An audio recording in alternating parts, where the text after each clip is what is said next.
We're mirroring the larger program that's been running in Perth. So this session is largely focused on the corporate rebels. And the corporate rebels are some guys who are based in the Netherlands who have done, I think it's probably about 2.5 years worth of research on some interesting organisations. They've got a fantastic website. So if you haven't been to it, definitely go over and have a look. They, here's Katina. Hi, Katina. Hi, Katina.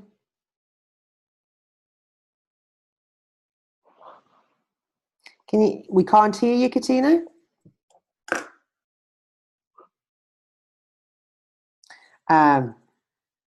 Susan, can you message Katina? Sure. Good morning. There we go. Finally got in. Yes. Hi, Katina. We've just started. Morning. Morning, everybody. Morning. So we're just going to.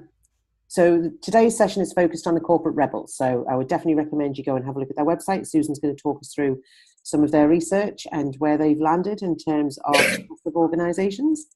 But just to get us, I suppose, reconnected to each other, if we could do a quick check-in. There's definitely a couple of people missing, so they may join us, they may not. But let's do a check-in. And the check-in question is, so just remind us of your name so that we all know who's here.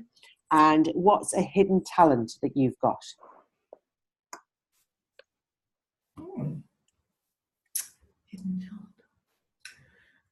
I'll start. My name's Zane DeMello. I work at Atlas in Geraldton, and my hidden talent is annoying people. Thanks, Zane. Okay. Natalie? I'm Natalie. I'm from Avivo in Osborne Park, part of the comms and engagement team.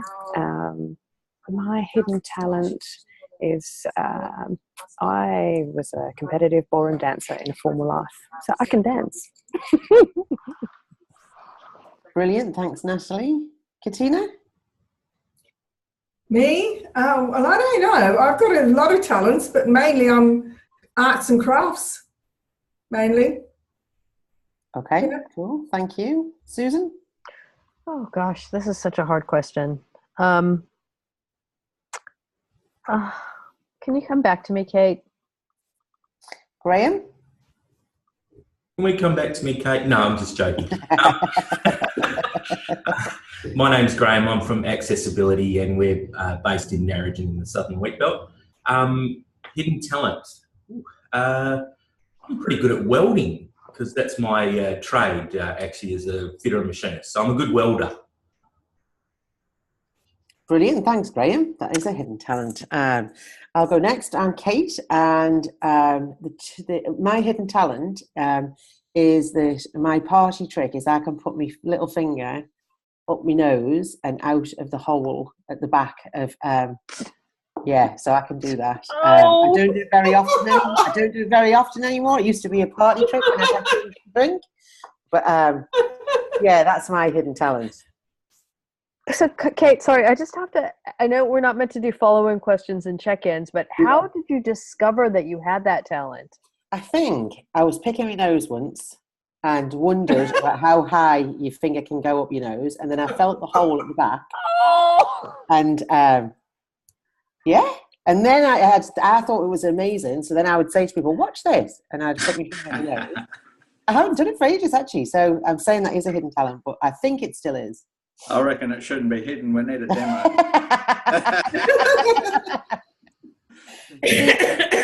All right, I'll fill in then, Susan. I think my hidden talent is just because I'm staring at the fire, I'm really good at making fire. So I just need a tiny amount of whatever, and I can guarantee a roaring fire. So that's my hidden talent. So I'm really excited to be back. And for us to be back together. And as Kate said, I'm going to spend the next maybe half hour, maybe a little bit more, sharing with you what the corporate rebels shared with us in what month was that? Was it in March when they visited Perth? They've been gracious enough to allow us to use their materials and their slides. Natalie and Kate were both there on the day, and so please don't judge me in terms of the eloquence of my delivery as compared with the rebels themselves, but I'll kind of do my best. So, as Kate said, the corporate rebels are two Dutch guys that have been friends since childhood. I think they met when they were 12, and they lived on a island in the south of the Netherlands, and grew up, went their separate ways. One of them went to become a civil engineer, and the other went and became an electrical engineer. And the story that Joost, who is the guy that moved to Barcelona and became an electrical engineer, is really similar to mine in the sense that he was working for a multinational organization that was providing parts for, I think it's actually these things, these phones, right? And it had something to do with the actual screens for the phones. And what he was finding is that if he, as an engineer, had a question and wanted feedback from the customer, he couldn't just go and ring the customer and ask what they thought about a particular change or modification or feature they wanted to add. He actually had to go up through his boss, who had to go to the head of that department, and then to the head of sales, and then to the head of relationships, who then had to flip across the seas to go to the head of relationships, the head of customer engagement, the head of whatever, to actually get to the person that was going to be able to give the feedback on what he wanted. And he, like many of us who have worked in those really siloed, complex organizations, just takes so much time, right? It's like, if you can pick up the phone and get your answer in 30 seconds, this process was taking, I don't know, a couple weeks, 2 weeks, 3 weeks. And of course, by the time it had the loop back to him, potentially the question was out of date or some other decision had been made.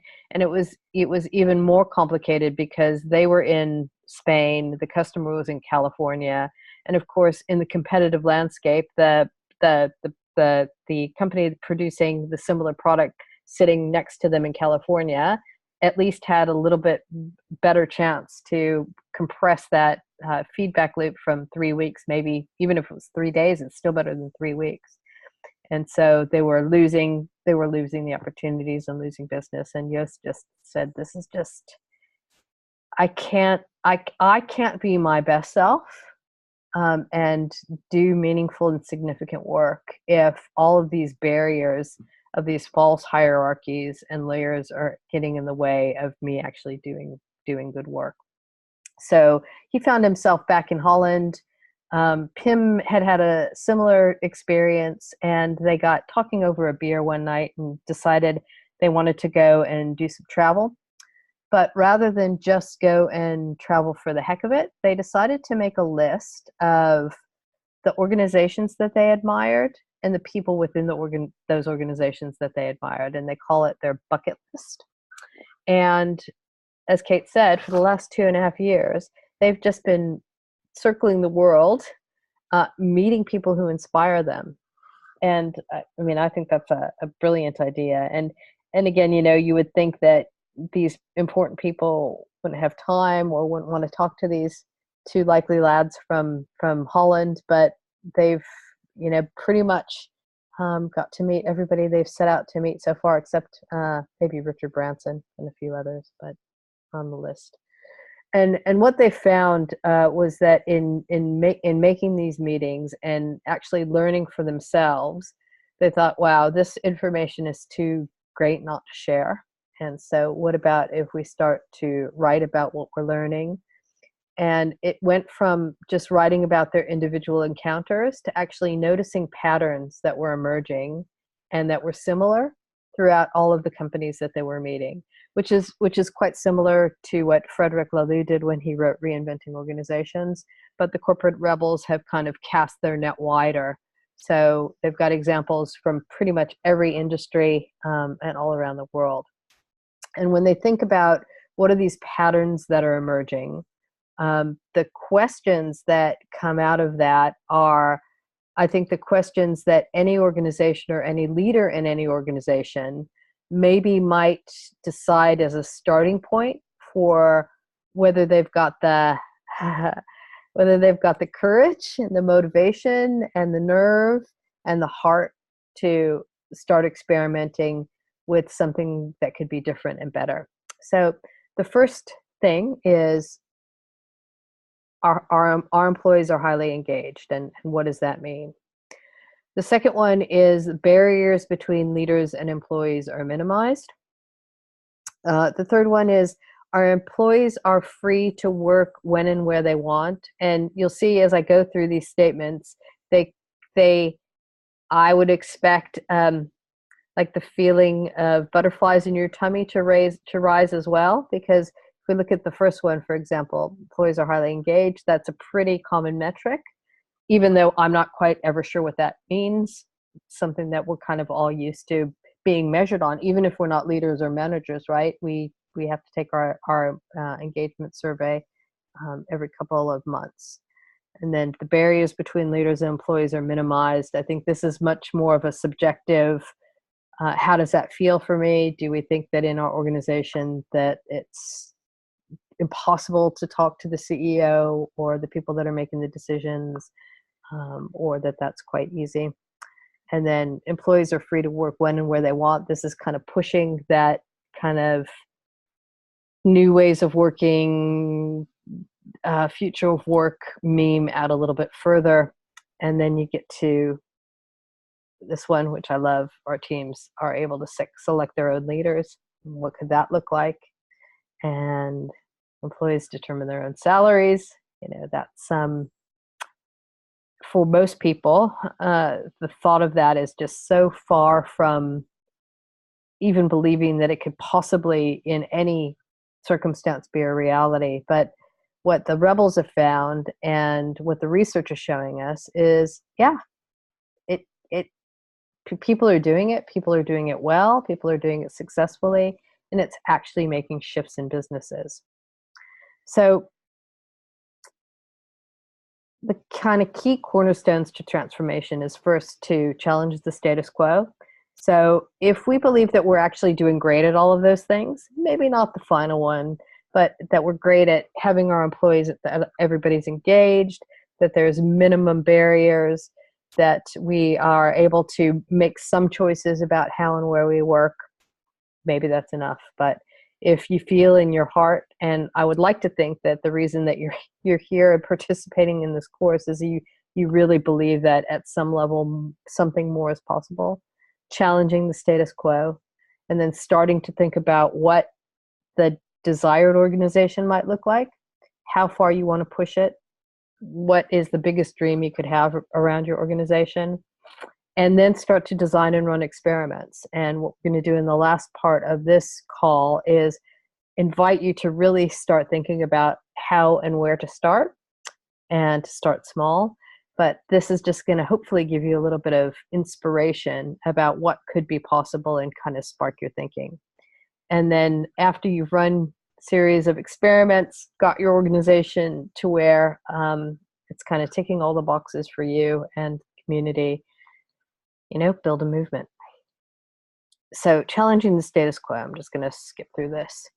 If we look at some of the reasons to challenge the status quo, this is probably the one that gets wheeled out the most. So Gallup for many years has been measuring engagement at work. And in the world, 63% of employees are disengaged at work. And that's scary enough, but that gray section of the pie, the 24% actively disengaged, those are the people that are actively or passively sabotaging the organization because they are actively unhappy. So that could be, constant complainers, people actively bullying or being overtly political or anything that you can imagine. I think that we've all experienced, hopefully we've never been in that gray section, but I think safe to say we've all probably experienced people in our organizations that are probably not bad people, but they're feeling so disengaged and disenfranchised with their work that they're expressing themselves in ways that is actually sabotaging the organization. Australia and New Zealand's a little bit better, but not a whole heck of a lot better. There are more engaged humans, but 16% of any given organization potentially being active saboteurs is still definitely not good enough. And the way that it shows up, it's not only in those behaviors that I was just talking about in terms of active saboteurism, but on the passively disengaged, absenteeism, accidents, defects in work. These are all actually manifestations of low employee engagement. When you have, and it's clear that then the paradox and the other side of that is when employees are engaged, they're more productive and the organizations are more profitable. This is just an example of some of the organizations that the rebels have gone to see in humans. So from Frederick Laloux to Buurtzorg to Google, Simon Sinek, Tom Peters, who's like a legend in the management theory game, and Spotify. It just goes on and on. So these are the organizations that they identified when they sat down over a few beers and thought, who really inspires us, and who do we think we can learn from? I think that what they've discovered has enough data points around it now for you to be able to, or any of us, to be able to go to leadership in our organizations or our boards to say, this isn't just somebody making this stuff up or some academic in a university somewhere doing projection models about what could be different if organizations tried things. This is real world kind of data points about what they're seeing happening. And this is what it looks like. So purpose and values being equally important to profit in organizations. And even purpose and values having the potential to be more important than naming profit as the key reason for being in an organization. What could happen if organizations move from these traditional hierarchical pyramids, which was kind of like what I was describing with Jost's experience with having to go up the pyramid and down the pyramid and jump pyramids into the next one. If we just had teams that like were connected and able to communicate with each other, what could that bring? What potential could that enliven or awaken? Moving from directive command and control leadership, where I'm your boss, I tell you what to do, hold all the decision power over what work you're allowed to do, when you're allowed to go on holiday, how much you earn, what you're good enough for in terms of development opportunities, to something that's even, I think, more equally important to this concept of servant leadership, supportive leadership, more of a posture of a coach than a command and control monster that either tells you what to do or holds your outcome in their hand, and it's within their whim and will to distribute that to you. The whole idea of planning and predicting versus experimenting and adapting. I mean, I could talk to you for a whole 2 hours on complexity theory and why, as the world and our opportunities and the environments in which we work and operate get more complex, the idea of planning and predicting just becomes more ridiculous. So the idea of being able to experiment and adapt just becomes so much more real, so much more liberating, and so much more practical. Rules and controls over freedom and trust over rules and control. So again, if we expect fundamentally, I I don't know, I've got a kind of a little theory that that most of us come to life either expecting the best out of people, that most everybody actually is a good person, wants the same things,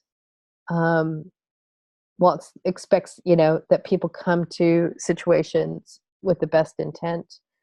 If that's true, then why do we try to control them? Why don't we just give everybody the freedom and trust that they deserve or they earn, to be able to make the right decisions? And that then goes to this whole idea of authority and power and decision making. Centralize it within a few people who have a particular context, or do you find ways to, in a in a way that makes sense for everything, to distribute that authority and accountability? And again, all of these kind of follow on from each other. You can't distribute authority and decision making if all of the context is secret. So if Kate's the only one that knows the numbers, how can you expect? How can I expect her to give me delegate me the decision making authority on something that has to do with numbers and figures if all of that is behind a firewall? So if you want to start to do some of these things, you need to figure out ways to be transparent. So radically transparent with the books, radically transparent with plans, and radically transparent with where the decision power sits and how it's distributed or not. And then the idea and the concept of how do we even go beyond this idea of playing to our strengths, with really being able to for the workplace to allow us the opportunities to really develop our talents and mastery in a way that's organic and useful to each of us, rather than kind of boxed in with a job description. I'm going to take a breath here, and I'd just love to hear anything that's coming up from anybody. When you look at these trends, which one do you feel the strongest? Which one do you feel is probably the furthest away?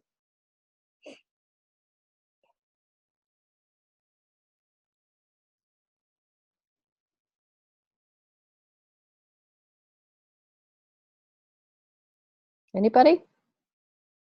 I'm just thinking, hang on. Because I think we follow the first three pretty well. Mm-hmm. Where it talks about our team are able to select their own leaders, we're working on that. And with regards to employees determining their own salaries, we have to go with what the funding is and what the client can afford. So I can't sort of go into that one yet. Mm-hmm. But our profit is, very much with purpose and values. We have got a very good team of employees, especially the ones that are able to come to the meetings. Some can't because of family commitments. But wherever we need anything, they do respond to us fairly quickly. I like to think we are a supportive leadership, we're not just directing, they know that they can have access to me immediately, and they know who our board members are if they're not happy with me at any time, so they can go straight to the board as well. I don't hide anything from them. Everything is open and above board. Are your books open? So can people see what everybody makes and what hours everybody is working, where you're spending your R&D budgets, everything like that, or not? I think most of it's all in our annual report, and they're all invited to come to our AGMs, and so it's fairly open there. But everybody's really on the same wage, because the clients only have a certain amount of funding coming in. So I haven't got really a lot of discrimination in wages or anything like that. So they're all very, very similar. They're all above board wages, and they're just about all on the same. So they have got access to that if they want it. I'm just trying to think.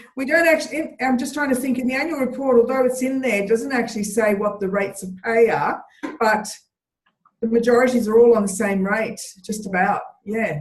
And what about you, Zane, Graham, Natalie? What are you seeing in your organizations? Where do you think you're most advanced and maybe have the most work to do?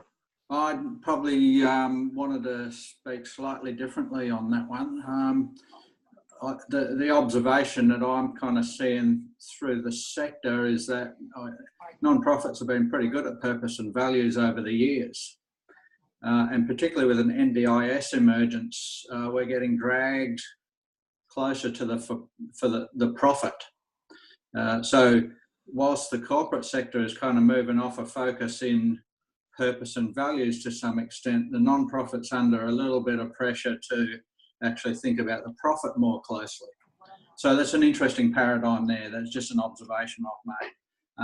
It's important for us to actually make sure that what we do and why we do it is the core, because that's what the customers are interested in. They're not too interested in what, profitability. But certainly if we want to work for NDIS, the government's interested in that. What about you, Graham? If you look at these 8 dimensions, where do you feel your organization's maybe the strongest or less strong? Less strong. Look, I think looking at it, I think we do well with our purpose and values, and we're looking at the whole idea of like we develop. We work as teams. But really sort of, focusing on that, I think that's part of what, doing this training and this, these workshops about. Supportive leadership, I think we do pretty well on that. We get pretty good feedback from, from everyone that's part of the organisation. So I think we do pretty well. One of the things that I think, one of the trends that I'd like to see us move from and towards is that plan and predict to experiment and adapt. Because I think traditionally, I think about budgets and all of that sort of stuff. It's plan, predict, and then measure against. Rather than, as you're talking about before, particularly where we are at the moment in the NDIS world, it's so hard to plan and predict. We just don't know.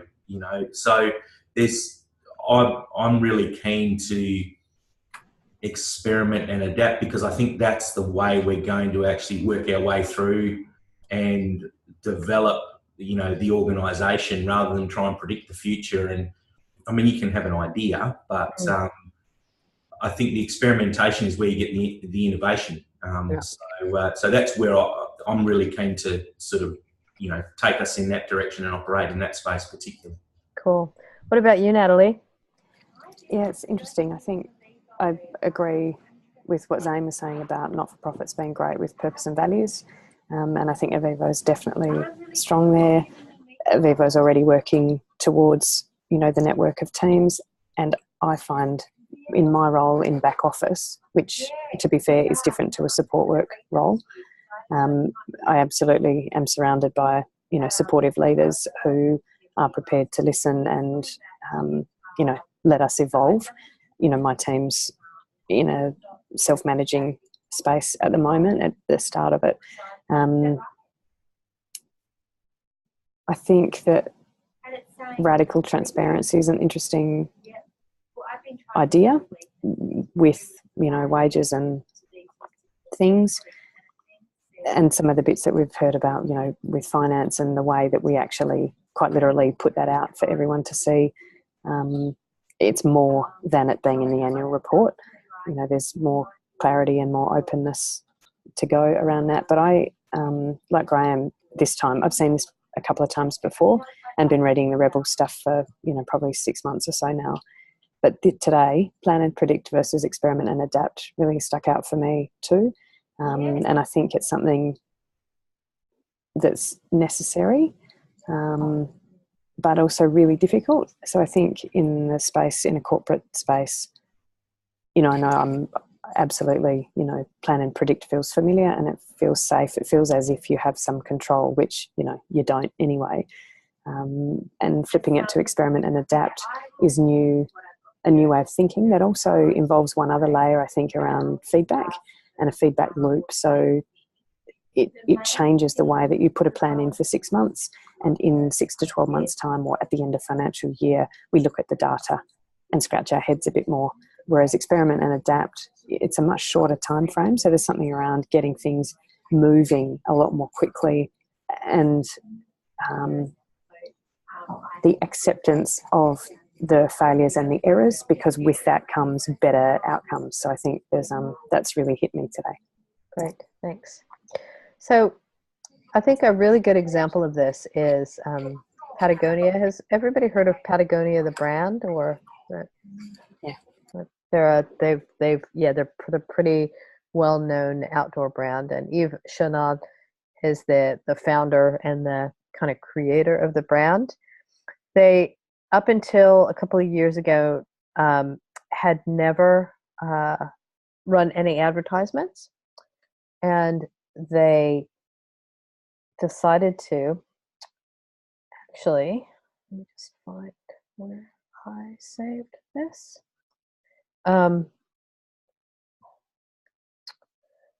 To do a TV ad, and this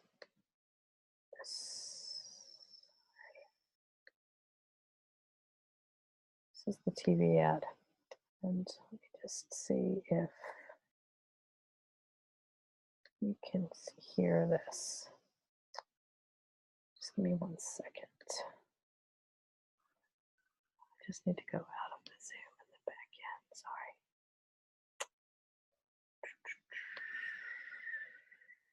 Share computer sound. That's it.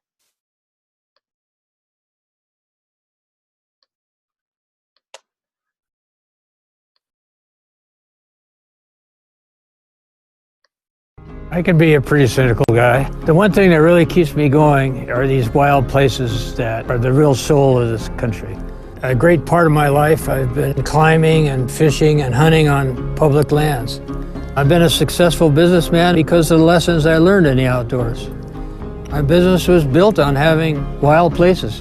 Public lands have never been more threatened than right now, because you have a few self-serving politicians that want to sell them off and make money.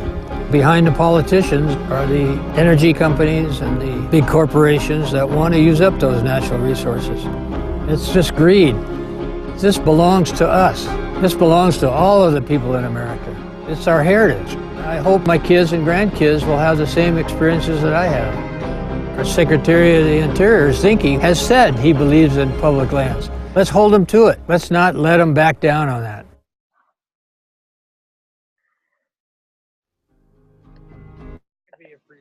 So I think that what sticks out for me in that particular example is that this is a company that doesn't advertise a product. And when they choose to actually make a statement, it's about their purpose. It has absolutely nothing to do with the product they're selling. That maybe is an extreme example, but this is another example where they're an incredibly profitable company. Their workforce is unbelievably engaged. I think can you remember the title of the book? It's like Get Up and Go Surfing and Then Go to Work, or something like that. Yeah. And so this is just an example, obviously, that the Rebels have found of an organization that really walks the talk and can choose to do something, significantly different in terms of how they market themselves. Sorry. No, go. I was just going to say one of the things that it really fits in with that. Simon Sinek, the one thing that always sticks in my mind with him is people don't buy what we do, they buy why we do it. Yeah. And it's exactly what you're talking about there. It's the purpose. Absolutely.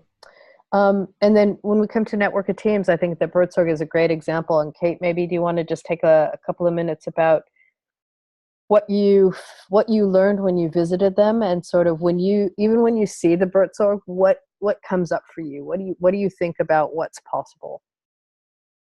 So I went to see Bertsorg last year and met with Jos, who's the guy who runs Bertsorg. So I think we've mentioned Bertsorg before. So I think it's something like 14,000 staff, which there are no managers. They are all organised into teams that are no bigger than 12. And the area that got really famous was their community nursing service. So they are community nurses based in geographical areas in suburbs. So we would be the Fremantle team, for example. And we work in a way that we are completely accountable for both how many customers we've got, whether we're profitable or not. We're responsible for our own marketing, so we have to go and meet GPs or any referrers and tell them about us as a team. But Bertsorg also took over a home care service a few years ago, and that was at the request of the government, and they asked Bertsorg to take it on. And it was a fairly traditional home care service, offered kind of domestic and personal support. And what I was kind of really curious about was when they took over this organisation, it had 2,000 support workers, and it was fairly traditional, so it had managers. What they said was that we don't have managers in Bertsorg. So if you are a current manager, you either would choose to become a support worker or leave. And I think a lot of them did leave. But the way that they went about, so imagine a 2,000 strong home care agency, they basically ran a series of workshops, got the support workers in a room and said, this is the Bertsorg way. We don't work with managers and what have you. We work as a network of teams. Here's where your customers are. You need to organise yourselves into teams. And the support workers did that in this one workshop. They organised themselves into teams. And from that day on, they worked in the Bertsorg way. And one of the things that I think is pretty interesting is there was a small percentage of that home care agency that left, who said, this is not the way we want to work. But certainly the majority of them organised themselves into teams and then worked in the Bertsorg way. There's two things that I think are probably underestimated. One was their IT system. So their IT system is phenomenal. Jos describes it as the kind of backbone of Bertsorg. So if we were the Fremantle team, for example, we can go into the system, we can see the Fremantle team page. It looks really like a website, not like our usual databases. So we'd have the Frio team. We would be able to see all of our customers. We'd be able to access our customer support plans. Any other documentation. We'd be able to see how we're tracking in terms of our billable hours and our non-billable hours. We can see all other teams in Bertsorg, so we could see every other team and how they're tracking, and we can see where we're at in relation to the rest of the organisation. So there was the IT system, which I think are really underestimated. And then the other thing was that how teams make decisions. So they use a process called the advice process. So in a nutshell, if one of us noticed something that required a decision to be made, we have the responsibility to make that decision because we've noticed it. And the deal is we need to seek advice from people who are directly affected by that decision. And you would then go and seek advice and then you would make the decision. So it's not about consensus. It is about following the advice process. And certainly from Bertsorg's perspective, it is the thing that would get you sacked. If you didn't follow the advice process, that is the area that, you'd be out if you didn't do it, which is kind of a safeguard to, no managers or, people being really responsible for their own decision making. So, I was blown away by it really. And one of the kind of big criticisms I've heard about Bertsorg is the fact that it's nurses and that people are educated to a particular level. And I've heard people in our sector say, that's not the case for in our sector. Support workers may not be kind of tertiary educated, but actually that isn't entirely true because, like I say to you, there is a 2,000 strong home care service that runs exactly the same way as the community nursing service. Yeah. And I mean, I think, you look at the results, they speak for themselves, right? So they're certainly the largest home healthcare employer in Holland by a long stretch. 1,000 self-managed teams, no managers, only 40 people in their head office, and overheads are 67% lower. And it's interesting. I've heard Joost tell the story many times about when he had the idea of starting this. He was in a situation where he was seeing the big providers taking over the sector, and exactly like to the extreme of what you were talking about, Graham. Like, okay, so you get 4 minutes to change somebody's dressing. You get 2 minutes to have a conversation with the family, 30 seconds to have a cup of coffee, and if it's like time and motion to the extreme. And the outcomes for the people that they were caring for were just going down and down and down, and the disengagement and the disenfranchisement from the people doing the care was just, I'm sure that we've all seen what it could look like when it goes to that extreme. And for me, it's just so incredible to think of having the courage to take it this far to the other extreme and have the proof be in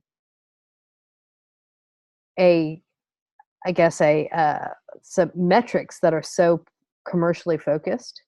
I think that that's something that we need to be thinking about. The other thing, just to chip in, that Birdsong do is the teams, which is interesting for our context. One of the kind of bottom lines that's not up for debate is the teams have to get customer feedback twice a year.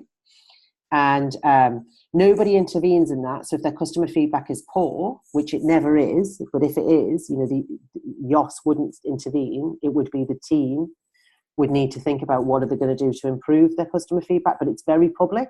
So again, you go on the website, you can see all of the team's latest customer feedback. And I suppose the teams understand that in our context, if customers go, the team is no longer viable.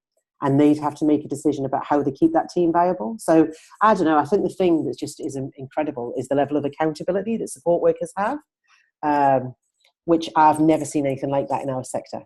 Mm. And I do also think that there is something very magical. Maybe magic's not the right word. That your sector, this sector, is somehow at the forefront of this movement.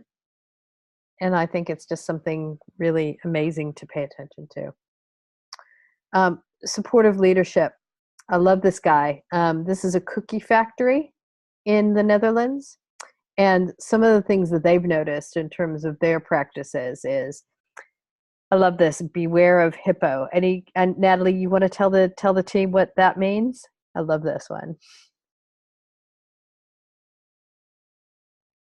There's my audio. I actually can't. I can't remember what the acronym stands for. Highest paid person's opinion. Yeah. Okay. So, the Beware of the Hippo, we had some people take that on as experiments, and it's become a bit of a running gag since we saw the Rebels. It's about calling the hippo in the room and making sure that you're not just defaulting to, if it's a meeting of 10 people and one of them is the CEO, that you're not just getting a general consensus of yes, because it's the CEO's idea or the CEO who's speaking. So really paying attention to the hippos of the organisation, and particularly in the meeting setup. So it's it's curious, and it's been amusing. We've found just noticing it and seeing who does it and how readily you do it without thinking, oh yeah, that's the best idea. Wait a minute, is it really? Or is it just because, you've got the highest pay packet? Yeah, excellent. Yeah, I love that one too. Removing privileges and status symbols. Does the CEO really need to have her own private car park with her name on it? What does that actually say? Maybe remove some of the status symbols. Being able to evaluate your manager, and maybe that's the kind of the first step or part of the process to be able to select your own manager. If you do, in fact, decide that managers are useful. Because remember, in all of this, we're not saying, and I'm certainly not saying, that there's never a case where it could be useful to have a manager. Of course it could be. But it's really about how are you transparent and honest about why, and how, and deciding that it's a function fit rather than a default to this is the way that we were taught in business school about how to organize companies. Splitting managers and specialists, I don't know. I have a little bit of a different opinion on this, but maybe I don't. So this is the idea that normally in many organizations, the way that you climb up the ladder is if you're really good at your job, eventually you might get promoted to manage people who do that same job. Just because you're great at your job doesn't mean you're great at or even derive joy from or get energy from or have any desire to manage people who do that same job. And so I think that what I do believe is that if there is a development and mastery track in the organization, that the track for people who are on the track to express their supportive leadership in that way, in the coaching realm, and those that are practice specialists in a particular capacity or competence should be separated. And then that goes to also this idea of selecting your own manager. Spotify is really one of the best case studies for experimenting and adapting. I mean, this is Spotify's business. Does everybody know what Spotify does? Graham, do you want to tell everybody what Spotify does? So I'm fairly new to Spotify, but obviously they're a music streaming business. So and they also let you download as well, which is good. So when you're offline, you can actually listen to anything. They also do podcasts and lots of other media. That's about all I know about them. But Is that enough? Well, yeah, I mean, that's exactly it, right? So they're a service that I certainly couldn't even conceive of 10 years ago as being even a possible thing. And they've basically invented the space, but they've had to deal with competition and different laws and different pressures, and have it talk about being in a complex landscape, having to change and adapt and iterate pretty much full time. They couldn't do that if they had a 5-year plan 5 years ago. Oh my gosh, it'd be ridiculous, right? Especially in a business like this that it in and of itself is changing so frequently. So experimentation and adaptation is really what's allowed them to be so successful and really own this market. And I can't remember who mentioned it, but one of the most important things that we can unlearn and relearn, or one of the most important stories that we tell ourselves that we can decide to create a different narrative about, is this idea of failing. This idea of failing as being something that's negative, something that people are going to laugh at, something that's going to limit your opportunities moving forward, as not being the way to look at failure, but to look at failures, to look at experiments as your next step to innovation, creating something amazing, learning something new. Crowdfunding of experiments. We do this in my company all the time. Somebody thinks of a good experiment, they raise it's like an internal crowdfunding proposal. And in my organization, we each have control of a portion of the budget, and it's up to us each month to decide which of the experiments to fund. So this is an example of how we crowdfund experiments. Groups of internal rebels who are allowed to just, I don't know exactly what they do, but my imagining is that they just basically are a group of humans without portfolio whose job it is to be rebels and mad scientists. And the 20% rule actually came out of Spotify, but it's becoming quite common. I think Google do it as well. So the idea that you do your job role 4 days a week, and then 1 day a week, you get to do whatever brings you joy.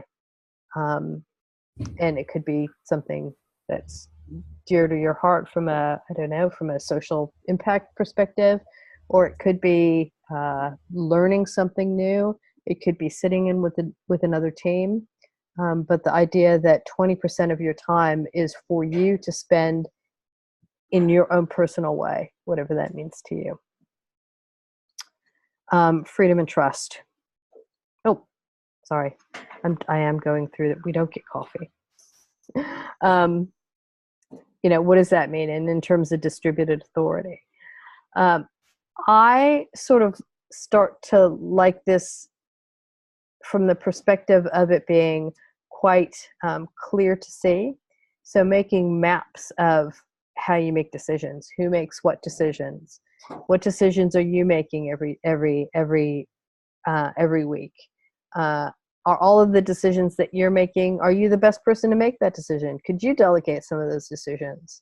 Some of the work I even think about is from what hat are you wearing when you're making that decision? What contour of your power are you expressing in that particular decision?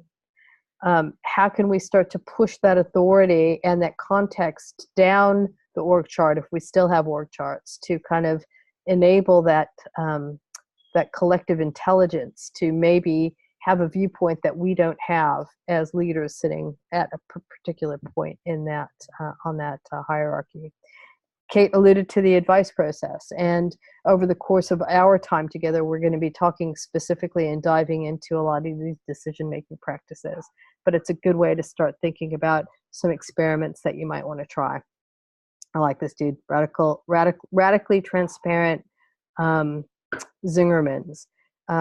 This guy founded the company 20 years ago, and he still waits tables. And everything about the organization is open to anybody to see. Talents and mastery, again, how do we create the conditions for each of us to express and get better and continue to develop in a way that aligns to our personal path and what gives us energy and how we can best serve and learn and grow. So these, again, are some examples that map onto these trends. And as we're thinking about what are the experiments that we might like to try, like closing your eyes and think about, okay, so if we were having this same session a year from now, what would I like to see different? What would I like to be different? What could it look like? And then wind that back to what is the first experiment that I can try to actually get us to a point where we can see a path towards the possibility, certainly more of a possibility than if we do nothing, of getting to that desired state that you're dreaming of today. And with that, I'll turn it back to Kate, and she'll take us through sort of the last part of the day today to think about where we might want to try to experiment. And Kate, I don't know if you had in mind for us to pair off and reflect on what we've just heard and maybe kind of talk to each other about what might be the best place to start, or if you had something else in mind. Yeah. So what I've done is in the Slack channel. So if anybody's struggling with Slack, then if you hang on at the end of the call, we can try and help you get into the Slack channel. So in the Slack channel, I've posted a document that is called the Corporate Rebels Canvas. And I'll just show you what that looks like. Sorry, 2 seconds. And I know that we talked about this some time ago, that one of the things that Susan and I are doing, because we are in a particular sector, we are collecting examples of the organisations who are part of this programme, both of the experiments that you do, but also some of your current practices. So it's an invitation over the next 2 weeks, if you could pull down that canvas. So it looks like this. It's got the 8 themes across here. And what we're looking for is for you to give us an example in your organisation. So currently, something that you think other organisations would be interested in. So an example of a current practice that you think really shows this trend well. So if, I don't know, Katina, you were saying something about in your organisation currently, there it might be Graham, there is a network of teams, teams are working in a particular way. This is what they look like. This is the authority that they have. So if you've got examples, the current examples, and then I suppose it's you deciding. So as Graham said earlier on, if he looks at those 8 themes, an area he'd like to affect some change in that organisation is around experiment and adapt. So what is it you would like to trial? Does that make sense? So over the next 2 weeks, there's probably 2 requests actually. Over the next 2 weeks, if you could look at the canvas and add in some current practices in your organisation under the theme. You might not have examples in all of them, that's fine, but some current practices that you think would be of use to the rest of us on the group and the wider sector. That would be great. But then the next conversation we're going to have is choosing the topic that you want to affect some change in your organisation, having the chance to just chew the fat with somebody else about what it is you might try, what it is you might give a go in your organisation. And just before you do that, one of the things that is certainly I have a contract with Avivo, and one of the things that I was surprised at is I made my own assessment of that organisation and the areas that I thought it was the lowest. But then a number of staff were asked to also comment on this. What do you think the organisation should change or should focus on? And it wasn't the same as my opinion. So that's the other bit, that it may be worth sticking this on a wall somewhere in your organisation and saying, if this organisation could work towards something over the next 6 months, what would you want it to do? What would be the theme? Because I certainly can say I was surprised at some of the feedback. It wasn't the perspective I had. So we're going to put you into rooms. If we pair up, and the question is, so looking at the 8 themes, the area that you want to affect some change in, what jumps up for you that you'd like to give a go over the next couple of months? Okay. I'll just stop share. Susan, can you pair us off, please? And just in case, I'll put the themes. I tried to put the canvas in here in Zoom, but it wouldn't do it. We can't hear you, Susan. How long are we going to have for this conversation? We've probably got about 10 minutes. Yeah, great. See you in 10 minutes. I'll put the themes in the chat so that you can see them in case you don't. So I'll do it now.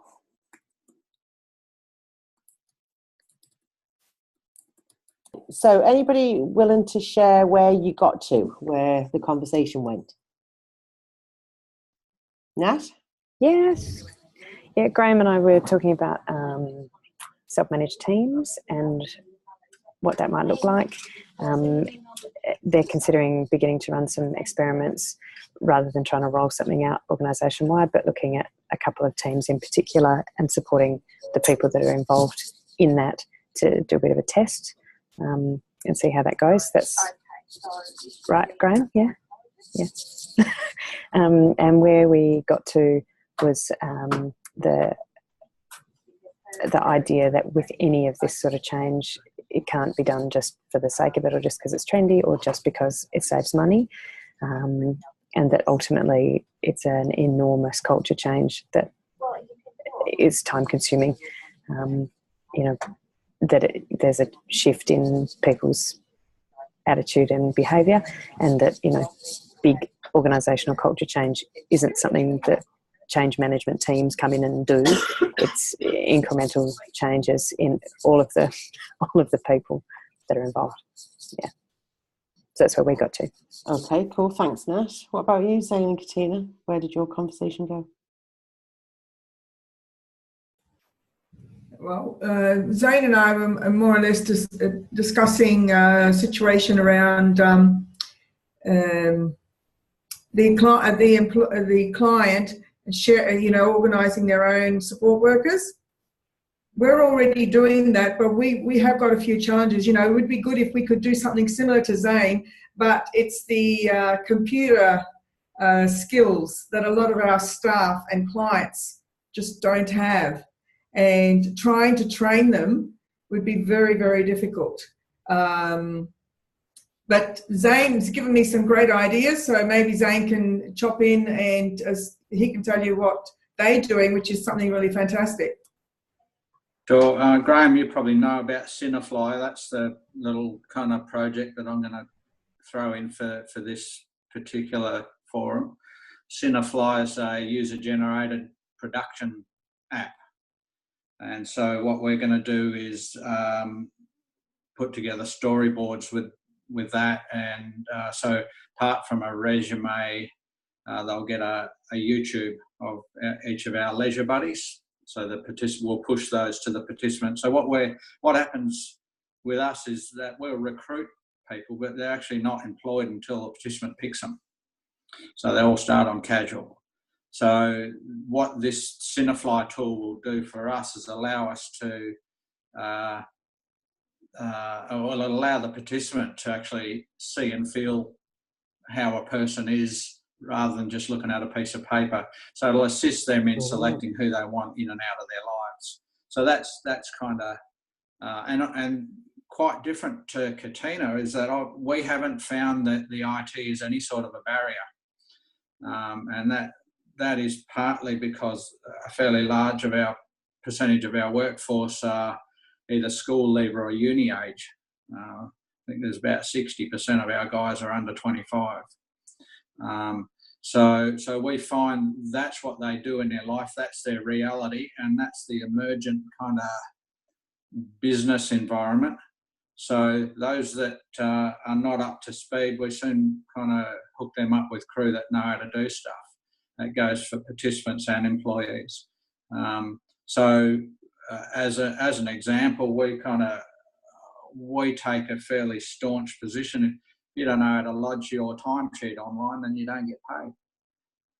So that's a way that we push that kind of forward thinking out. And I actually really agree with Natalie. It's if these little projects that you run will shape organisational culture as much as anything. What you have to do is show that you're not just dabbling, you're deeply committed to it, and that even if it's a failure, it's actually a part of the overall learning. It's a part of the direction that you want to take your organisation. So that's kind of our angle on it. Fantastic, thanks, Zane. Okay, so I've posted into Slack. So is there anybody struggling with Slack? No, okay. Katina, I think Katina's not. I'm not too sure how to get into it. Okay, well, do you want to stay on the line after we close, and then we can see if we can get you in there? So what I've done is I've posted the canvas into Slack. I've also posted something called an experiment canvas.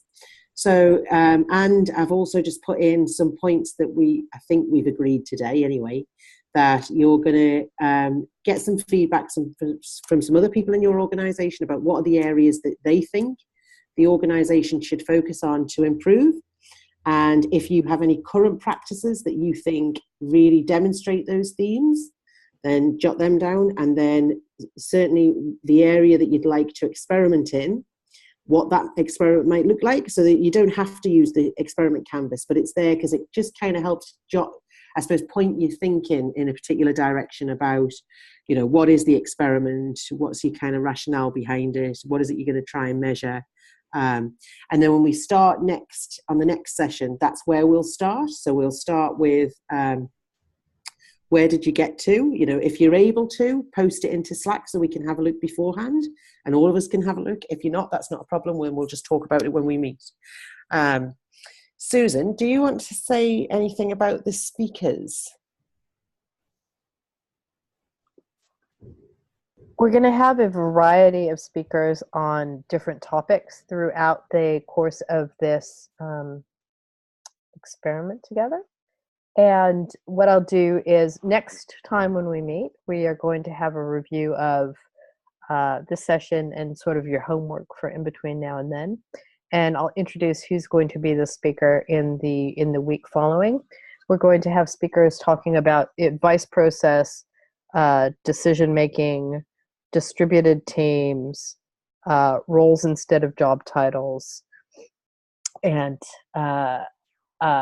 Deliberately developmental. To being deliberately developmental and keeping and making commitments. So those are sort of the 6 areas that we're going to get experts other than myself and Kate in to talk about their experience, what they've learned. And what I'll do is at least a week before the session, I'll post up into Slack a little bit of a bio on the speaker so that you can, and maybe some readings about them or some videos that you can watch in advance so that you can kind of familiarize yourself with them and get ready for some questions. And I'll also record them. Okay, so we've got a few minutes left. If we'll post the PowerPoint into the Slack channel as well that Susan's gone through this morning. I would definitely recommend going and having a look at the Corporate Rebels website. They have a lot more than what we talked through today, and they have lots of organisations as examples. Yeah, so have a look over there. So let's do a quick checkout then. And I don't know, it would be helpful to get a bit of a kind of temperature check. Where's your thinking at? So in one sentence, where's your head at as we check out from our second session? Katina. Okay, well, I'm definitely going to be looking at the technology side for the staff. We'll start with the staff, not necessarily the clients, but we'll start with the staff if I can get them on board first. Okay, so thank you, Katina. Graham? Where's my head at? I'm excited to think about the experiment or something that we can do, and then think about the things that we're already doing that fit within the the categories that we've talked about today. So yeah, I'm excited about it. Cool. Okay, Natalie. I'm interested to focus on my own thinking around plan and predict and shifting it to experiment and adapt, and how that could look within our team by shortening up timeframes on the things that we're working on and moving through them openly, I guess, to be able to deal with failures and feedback. There needs to be another word for failures. And bigger than that, for the organisation, I'm sitting in the culture space. It's a big task, and it's a long-term task, I think, and I'm looking forward to having a crack at it, Kate. Okay. It's big. It's every time we do this, it just feels like it gets bigger. So. Okay, thanks, Nat. Zane? Yeah, I'm really looking forward to this. Some of what we got through today was exactly what I was, my expectation of what we would kind of get at, which is really good. I've been looking at the Rebels website while we've been doing this, and I've already shared it with a couple of people. That's the sort of stuff that certainly as a little startup organisation that we're really deeply interested in. And our ability to run experiments is pretty easy because, we call them prototyping. And probably one thing that might be of use to other guys might be the concept of lean entrepreneurship. Yep. Really, really good for non-profits, particularly if you're going to have to invest in whatever you do. It's just a fantastic concept. I won't say anything more, otherwise I'll be hogging things, but that's a really good framework to hang these experiments off. I mean, Zane, you said that, I shouldn't interrupt, but I would love it if I would be very into and I think that the rest of us would really value maybe one of these sessions, you leading one of these sessions and taking us through that process. Mm-hmm. If you'd be up for that. No problem. Yep, me too. So where my head's at is really grateful, actually. Like, I'm really grateful for some of the stuff that you've shared. I know that one of the things that can happen, I've done a lot of waste programs. One of the things that can happen on the programs is people are a bit scared about sharing their innovations or what they're doing because of fear of competition. And I suppose certainly over the last year, I've spent a lot of time talking and thinking with organisations about the competition kind of serves government, not people and families. And collaboration seems to be the place that has, I don't know, greater outcomes for people and families. So I'm just really grateful. The example that you shared, Zane, around Zinafly is brilliant. So thank you for that. No problem. Oh, just a comment on competition. Have we got time? Yeah, 2 minutes. Okay. I think our fault as a sector is that we've misinterpreted competition. The competition that we kind of are sucked into is the government agenda around market share and things like that. But I think that there's ample room for non-profits to compete based on quality, because if we all compete on quality, we all make a better life for people with disabilities, regardless of who we are.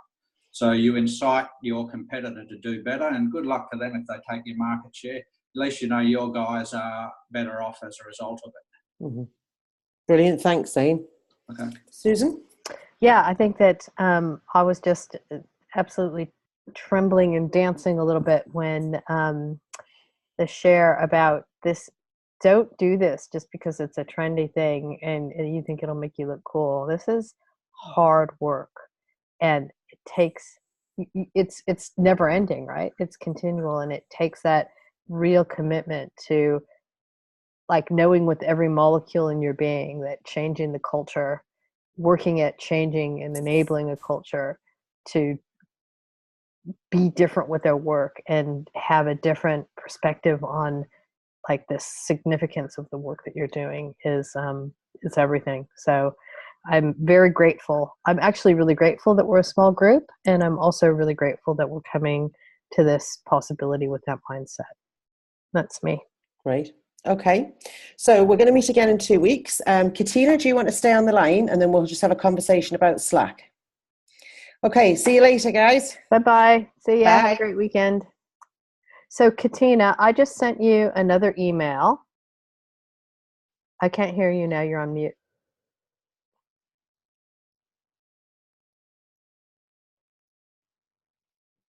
I'll unmute you.